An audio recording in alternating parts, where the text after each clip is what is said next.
ನಮಸ್ತೆ ಎಲ್ಲರಿಗೂ, welcome to your channel. ಇವತ್ತು ಅಧ್ಯಯನ 14 ವಿಜಯನಗರ ಸಾಮ್ರಾಜ್ಯ ಹಾಗೂ ಬಹಮನಿ ರಾಜ್ಯ ಅಂತೇಳಿ ಹಾಕಿದ್ದಾರೆ, ಪರವಾಗಿಲ್ಲ. ಮೊದಲನೇದಾಗಿ ವಿಜಯನಗರ ಸಾಮ್ರಾಜ್ಯವನ್ನು ಓದುತ್ತಾ ಹೋಗೋಣ. ನೋಡಿ, ಇಲ್ಲಿ ಮೊದಲು ವಿಜಯನಗರ ಸಾಮ್ರಾಜ್ಯದ ಬಗ್ಗೆ ಓದುತ್ತಾ ಹೋಗೋಣ. ನೋಡಿ, ಜಸ್ಟ್ ಓದುತ್ತಾ ಇರ್ತೀನಿ, ನೀವು ಎಲ್ಲಿ ಓದುತ್ತೀನಿ ಅಂತ ಹೇಳಿಗೆಸಿಂದ ಅಲ್ಲಿ ಒಂದ್ಸಲ ಚೆನ್ನಾಗಿ ನೋಡಿಕೊಳ್ಳಿ. ಯಾಕಂದ್ರೆ ವಿಜಯನಗರ ಸಾಮ್ರಾಜ್ಯದ ಭೂಪಟವನ್ನು ನೋಡಿ, ನೆಕ್ಸ್ಟ್ ಪೇಜಲ್ಲಿ ಇದೆ.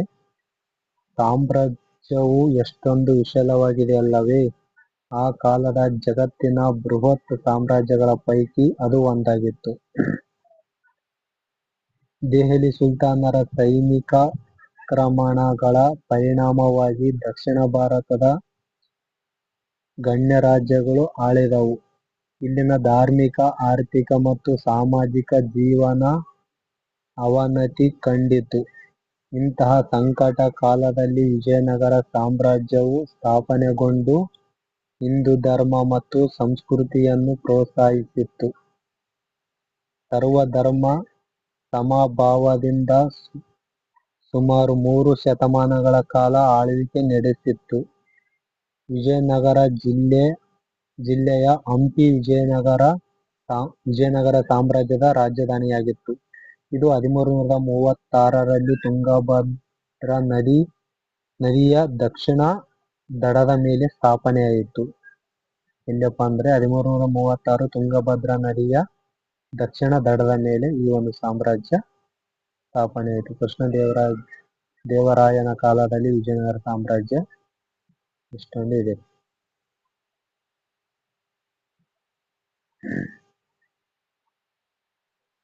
ನೆಕ್ಸ್ಟ್, ಹರಿಹರ ಮತ್ತು ಬುಕ್ಕ.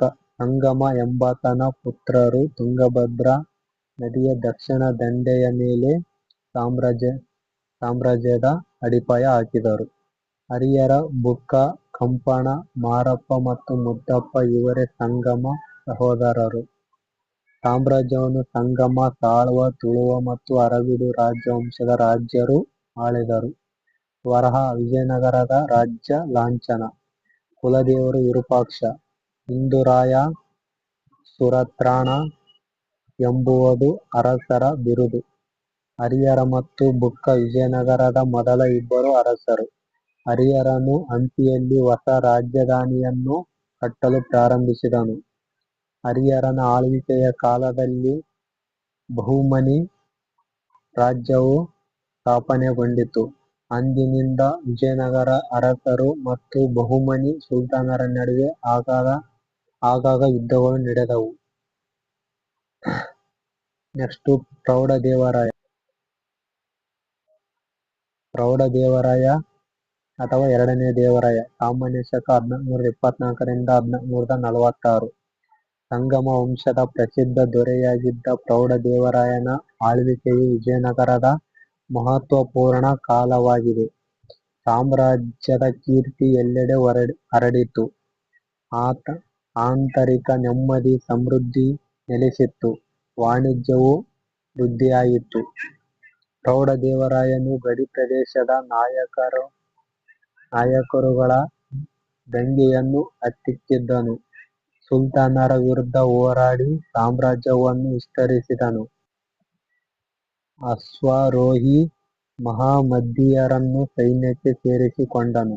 ಪರ್ಷಿಯ ದೇಶದ ರಾಯಭಾರಿ ಅಬ್ದುಲ್ ರಜಾಕ್ ಇಡೀ ಭಾರತದಲ್ಲಿ ದೇವರಾಯನಂಥ ಅರಸನಿಲ್ಲ ಎಂದು ಹೇಳಿರುವನಲ್ಲದೆ, ರಾಯನ ಸೇನೆ ಲಕ್ಷಾವಧಿ ಸಂಖ್ಯೆಯಲ್ಲಿದೆ ಎಂದಿದ್ದಾನೆ.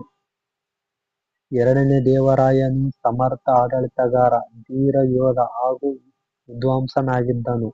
ಹಂಪಿಯ ಮನಮೋಹಕ ಹಜಾರ ರಾಮಸ್ವಾಮಿ ದೇವಾಲಯವನ್ನು ಕಟ್ಟಿಸಿದವನೂ ಈತನೇ. ಧರ್ಮ ಸಹಿಷ್ಣುತೆ ದೇವರಾಯನ ಧರ್ಮ ನೀತಿಯಾಗಿತ್ತು. ಇವನು ರಾಜಧಾನಿಯಲ್ಲಿ ಮಸೀದಿಯನ್ನು ನಿರ್ಮಿಸಿದನು. ಈತನ ಕಾಲದಲ್ಲಿ ಜೈನ ಮತ್ತು ವೈಷ್ಣವ ದೇವಾಲಯಗಳು ನಿರ್ಮಾಣಗೊಂಡವು. ವೀರಶೈವ ಪಂಥ ಏಳಿಗೆ ಕಂಡಿತು. ಕನ್ನಡ ಸಂಸ್ಕೃತಿ ಭಾಷೆಗಳಲ್ಲಿ ವಿಪುಲವಾದ ಸಾಹಿತ್ಯ ರಚನೆಯಾಯಿತು.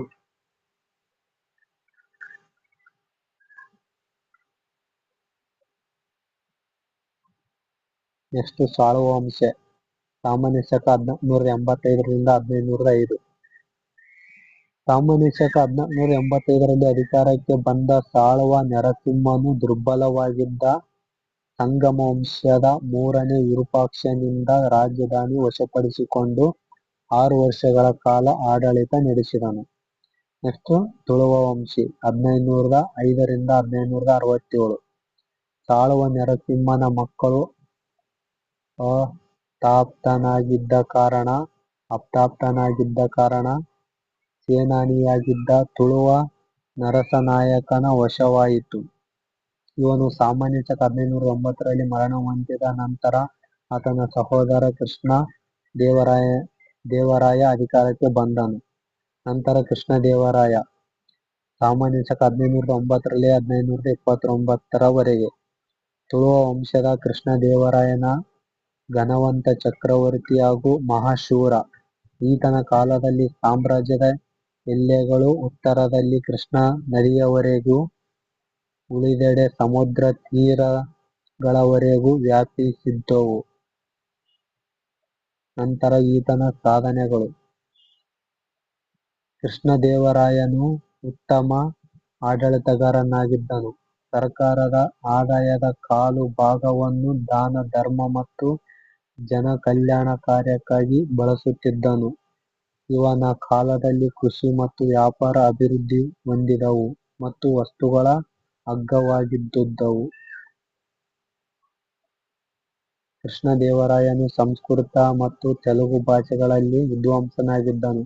ಈತನು ತೆಲುಗಿನಲ್ಲಿ ಅಮುಕ್ತ ಮೌಲ್ಯದ ಮತ್ತು ಸಂಸ್ಕೃತದಲ್ಲಿ ಜಾಂಬವತಿ ಕಲ್ಯಾಣ ಎಂಬ ನಾಟಕಗಳನ್ನು ರಚಿಸಿದನು. ಕನ್ನಡ ರಾಜ್ಯ ರಮಣ ಎಂಬುವುದು ಈತನ ಬಿರುದು. ನೆಕ್ಸ್ಟ್ ರಾಮರಾಯ. ಬಹುಕಾಲ ವೈಭವದಿಂದ ಮೆರೆದ ವಿಜಯನಗರ ಸಾಮ್ರಾಜ್ಯವು ಕೃಷ್ಣದೇವರಾಯನ ಆಳ್ವಿಕೆಯ ಅನಂತರ ದುರ್ಬಲಗೊಂಡಿತು. ಸಾಮ್ರಾಜ್ಯವನ್ನು ಮತ್ತೊಮ್ಮೆ ವೈಭವಕ್ಕೇರಿಸಿದ ಕೀರ್ತಿ ಕೃಷ್ಣದೇವರಾಯನ ಅಳಿಯನಾದ ರಾಮರಾಯನಿಗೆ ಸಲ್ಲುತ್ತದೆ. ಈತನು ಸಮರ್ಥ ಸೇನಾನಿ ಹಾಗೂ ಉತ್ತಮ ಆಡಳಿತಗಾರನಾಗಿದ್ದನು. ನೆಕ್ಸ್ಟ್ ಏನಪ್ಪಾ ಅಂದ್ರೆ ರಕ್ಕಸ ತಂಗಡಿ ಯುದ್ಧ ಅಂದ್ರೆ ತಾಳಿಕೋಟೆ ಯುದ್ಧ ಅಂತಲೂ ಕೂಡ ಕರೀತಾರೆ ಈ ಯುದ್ಧಕ್ಕೆ. ಕಾರಣ, ಈ ಮಧ್ಯೆ ಬಹುಮನಿ ರಾಜ್ಯವು ದುರ್ಬಲಗೊಳ್ಳುತ್ತಾ 5 ರಾಜ್ಯಗಳನ್ನಾಗಿ ವಿಭಜನೆಗೊಂಡವು. ಈ ರಾಜ್ಯಗಳ ಸುಲ್ತಾನರು ತಮ್ಮ ಒಳಜಗಳಗಳಲ್ಲಿ ಪಾಲ್ಗೊಳ್ಳಲು ರಾಮರಾಯನನ್ನು ಆಮಂತ್ರಿಸಿದರು. ಇದರ ಲಾಭವನ್ನು ಪಡೆದು ರಾಮರಾಯನು ಸಾಮ್ರಾಜ್ಯವನ್ನು ಕೃಷ್ಣಾ ನದಿಯ ಉತ್ತರದವರೆಗೆ ವಿಸ್ತರಿಸಿದನು. ಇದು ಕದನಕ್ಕೆ ಪ್ರಚೋದನೆ ನೀಡಿತು. ಜೊತೆಗೆ ಶಾಹಿ ಸುಲ್ತಾನರು ವಿಜಯನಗರದ ಸಮೃದ್ಧಿಯ ಬಗ್ಗೆ ಮತ್ಸರಪಟ್ಟರು. ತಮ್ಮ ರಾಜಕೀಯ ಭಿನ್ನಾಭಿಪ್ರಾಯಗಳನ್ನು ಮರೆತು ಅವರು ಒಂದಾದರು. ಸುಲ್ತಾನರ ಒಕ್ಕೂಟ ವಿಜಯನಗರದ ವಿರುದ್ಧ ಯುದ್ಧ ಸಾರಿತು. ಈ ಯುದ್ಧವನ್ನು ರಕ್ಕಸ ತಂಗಡಿ ಕದನ ಎನ್ನುವರು. ದಕ್ಷಿಣ ಭಾರತದ ಇತಿಹಾಸದಲ್ಲೇ ಅತಿ ಭೀಕರವಾದ ಕದನ ಇದಾಗಿತ್ತು. ಈ ಕದನದ ರಣರಂಗವು ಕೃಷ್ಣಾ ತೀರದ ರಕ್ಕಸಗಿ ಮತ್ತು ತಂಗಡಗಿ ಎಂಬ ಗ್ರಾಮಗಳ ನಡುವೆ ಇತ್ತು. ನೆಕ್ಸ್ಟ್ ವಯಸ್ಸು 80 ರಾಮರಾಯನು ಆತ್ಮವಿಶ್ವಾಸದಿಂದ ವೈರಿಗಳನ್ನು ಎದುರಿಸಿದನು. ಯುದ್ಧದ ಮೊದಲ ಹಂತದಲ್ಲಿ ವಿಜಯನಗರವೇ ಗೆದ್ದಿತು. ಆದರೆ ವೈರಿಗಳಿಂದ ಒಮ್ಮೆಗೆ ಆದ ತೋಪಿನ ಹೊಡೆತದಿಂದ ವಿಜಯನಗರದ ಸೇನೆ ದಿಕ್ಕಾಪಾಲಾಯಿತು. ಈ ನಡುವೆ ರಾಮರಾಯನ ದಳಪತಿಗಳಿಬ್ಬರು ತಮ್ಮ ಕೈಕೆಳಗಿದ್ದ ಸೈನಿಕ ಪಡೆಯೊಂದಿಗೆ ಶತ್ರುಗಳ ಜೊತೆಗೂಡಿ ದ್ರೋಹಗೈದರು. ರಾಮರಾಯನ ಕೊಲೆ ನಡೆಯಿತು. ವಿಜಯನಗರದ ಸೈನಿಕರು ರಣರಂಗದಿಂದ ಕಾಲ್ಗೆಟ್ಟರು.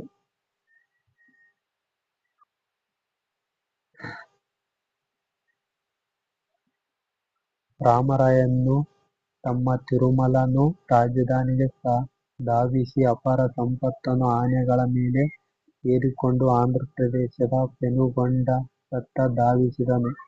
ರಕ್ಷಕರಿಲ್ಲದ ರಾಜಧಾನಿ ಶತ್ರುಗಳ ವಶವಾಯಿತು. ಸುಲ್ತಾನರ ಸೈನ್ಯವು ವಿಜಯನಗರದ ಸಂಪತ್ತನ್ನು ಕೊಳ್ಳೆ ಹೊಡೆಯಿತು. ಮುಂದೆ ಜನಗೊಂಡ ಚಂದ್ರಗಿರಿ, ಕೊನೆಗೆ ವೆಲ್ಲೂರು ಇವನು ರಾಜಧಾನಿ ಮಾಡಿಕೊಂಡು ಅರವೀಡು ವಂಶದ ಆಡಳಿತ ಸಾಮಾನ್ಯ ಶಕ 1646 ನಡೆಯಿತು.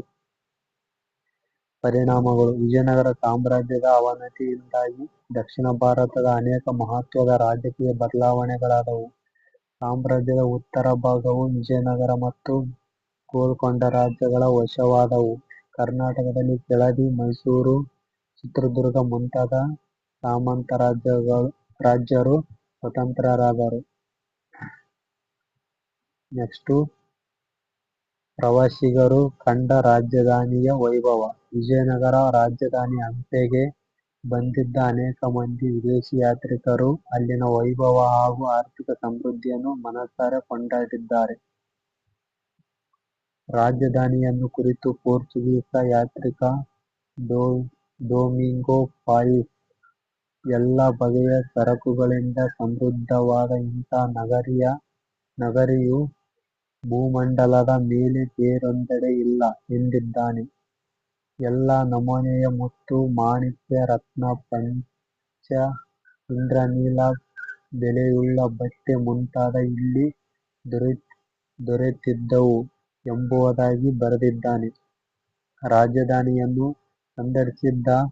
ಸಂದರ್ಶಿಸಿದ್ದ ಪರ್ಷಿಯನ್ ಅಥವಾ ಇರಾನ್ ದೇಶದ ರಾಯಭಾರಿ ಅಬ್ದುಲ್ ರಜಾಕ್ ದೇವರಾಯನ ಘನತೆಯನ್ನು ಮನಸಾರೆ ಕೊಂಡಾಡಿದ್ದಾನೆ.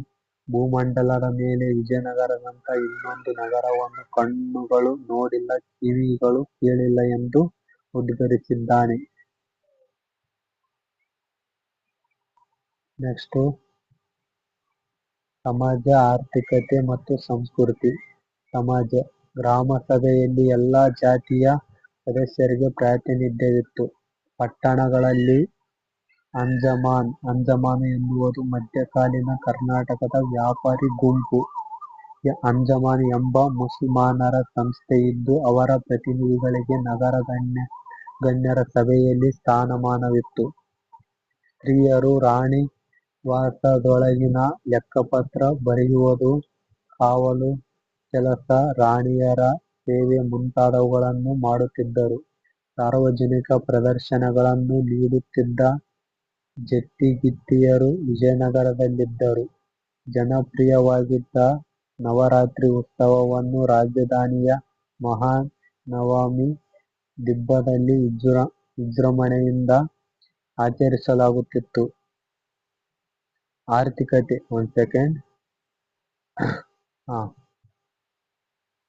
ಆರ್ಥಿಕತೆ: ಕೃಷಿಯ ಬಹುತೇಕ ಜನರ ಉದ್ಯೋಗವಾಗಿತ್ತು. ವಿಜಯನಗರವು ಅಂತರಾಷ್ಟ್ರೀಯ ವ್ಯಾಪಾರದ ಕೇಂದ್ರವಾಗಿತ್ತು. ಜಗತ್ತಿನ ನಾನಾ ಕಡೆಯ ವ್ಯಾಪಾರಿಗಳು ಇಲ್ಲಿಗೆ ಬರುತ್ತಿದ್ದರು. ಅಂಗಡಿಗಳಲ್ಲಿ ಮುತ್ತು ರತ್ನಗಳನ್ನು ರಾಶಿ ರಾಶಿಯಾಗಿ ಮಾರುತ್ತಿದ್ದರೆಂದು ವಿದೇಶಿ ಪ್ರವಾಸಿಗಳು ವರ್ಣಿಸಿದ್ದಾರೆ.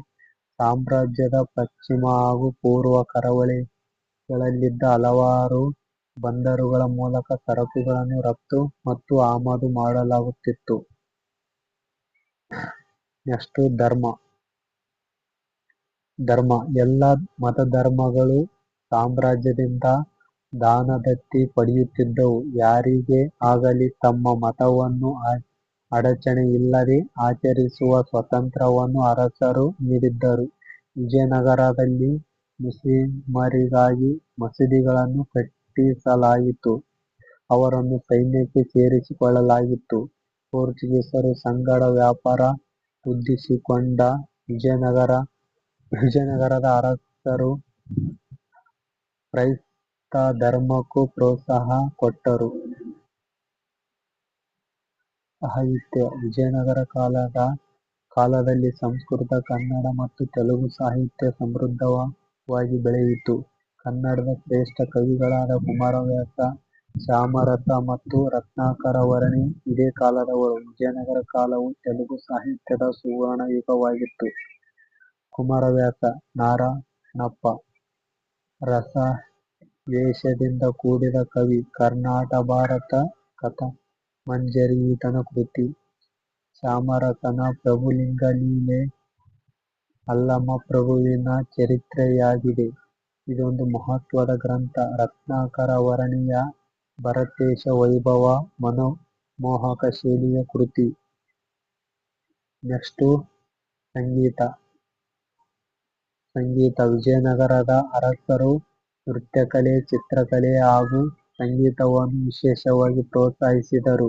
ಆ ಕಾಲದಿಂದ ಕರ್ನಾಟಕ ಸಂಗೀತ ಎಂಬ ಹೆಸರು ಪ್ರಚಲಿತವಾಯಿತು. ಸಂತರು ಸಂಗೀತವನ್ನು ಬಳಸಿ ಭಕ್ತಿ ಮಾರ್ಗವನ್ನು ಬೋಧಿಸಿದರು. ಈ ಮಾರ್ಗವನ್ನು ದಾಸಪಂಥವೆನ್ನುವರು.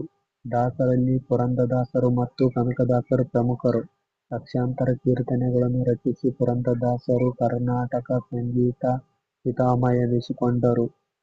ಕನಕದಾಸರು ಜನ ಸಾಮಾನ್ಯರಿಂದ ಮೂಡಿ ಬಂದ ಕವಿ. ಮೋಹನ ತರಂಗಿಣಿ, ರಾಮಧಾನ್ಯ ಚರಿತ್ರೆ, ನಳಚರಿತ್ರೆ ಮತ್ತು ಹರಿಭಕ್ತಸಾರ ಇವರ ಪ್ರಮುಖ ಕೃತಿಗಳು.